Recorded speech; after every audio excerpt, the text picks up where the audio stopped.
शुभ सकाळ मित्रांनो. आज आपली सकाळ होते नेहमीसारखीच हळदीचं दूध पिऊन. कारण का आपल्याला जो खोकला लागलेला आहे तो काही कमी व्हायची नाव घेत नाहीये. मग म्हटलं जाऊन दे सोडा. आपण मस्तपैकी कामावर जाऊया. आपलं काम करून नंतर संध्याकाळी आलो मस्तपैकी डॉक्टरकडे जाऊन डॉक्टरने सांगितलं की घशामध्ये थोडं इन्फेक्शन झालेलं आहे. त्यासाठी मेडिसिन दिल्या.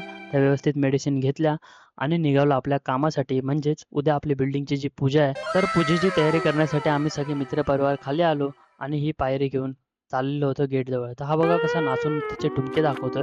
तर आम्ही बोललो आता तयारीला सुरुवात करूया. मनोरंजन केलं आणि मला वरती बसवलेलं होतं. हे भाजी बरोबर कापतात की नाही ते बघण्यासाठी. तर जोक मारतोय, हे पताके लावण्यासाठी बसलेलो होतो.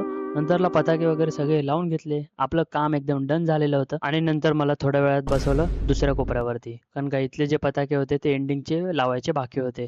तर ते सुद्धा व्यवस्थित लावून घेतले. तर सालाबादाप्रमाणे याही वर्षी आम्ही असे हे पताके एकत्रितपणे लावून घेतले आणि नंतरला निरोप घेण्याचा वेळ आली होती. नंतरला घरी जाण्याची वेळ झालेली होती. कारण का उद्या ऑफिसला जायचं आहे. तर व्हिडिओ आवडला असेल तर लाईक करा आणि फॉलो करा.